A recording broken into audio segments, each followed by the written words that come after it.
এরপরে প্রশ্ন হলো, আমি একজন কলেজ পড়ুয়া ছাত্র, কিছুদিন আগেও আমি মুভি গান প্রভৃতি দেখতে অভ্যস্ত ছিলাম। আল্লাহর রহমতে এখন এসব ত্যাগ করতে সক্ষম হয়েছি, কিন্তু ইদানিং ইসলামিক তুর্কি ওয়েব সিরিজ যথাক্রমে সুলতান সুলেমান, আর্তুগ্রুল গাজী, ক্রুলুস ওসমান ইত্যাদি সিরিয়াল দেখতে আসক্ত হয়ে গেছি। এ বিষয়ে শরীয়তের বিধান জানতে চাই।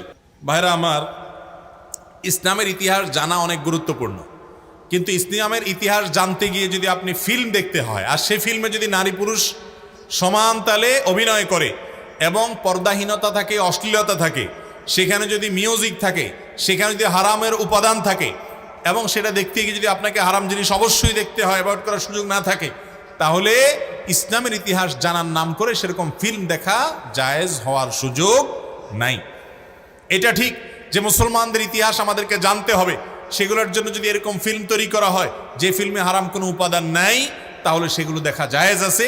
এবং এ ধরনের ফিল্ম যেগুলোতে হারাম উপাদান নাই, যেগুলো মানুষ দেখতে পারে হালাল, যেগুলোতে মিউজিক থাকবে না, নারী পুরুষের মিশ্রণ এবং পর্দাহীনতার যে ব্যাপারটা সেটা যদি না থাকে, তাহলে সেরকম ফিল্ম দেখা জায়েজ আছে এবং সেটা বানানো জায়েজ আছে। কিন্তু এরকম ফিল্ম দেখার নাম করে, ইসলামের ইতিহাস জানার নাম করে ফিল্ম দেখলে সেটা গুনাহ হবে সওয়াবের পরিবর্তে। এরপরে প্রশ্ন হলো, অনেক আলেম বলে থাকেন যে এক এক নামাজের পর এক এক সূরা পাঠ করার অনেক ফজিলত আছে, যেমন ফজরের পর সূরা ইয়াসিন, মাগরিবের পর সূরা ওয়াকিয়া, এশার পর সূরা মুলক, এগুলো কি সঠিক?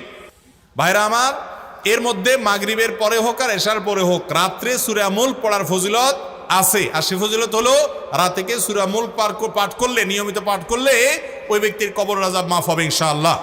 এর বাইরে ফজরের পরে সূরা ইয়াসিন পাঠ করার বিষয়ে বিশুদ্ধ কোনো হাদিস বর্ণিত হয়নি।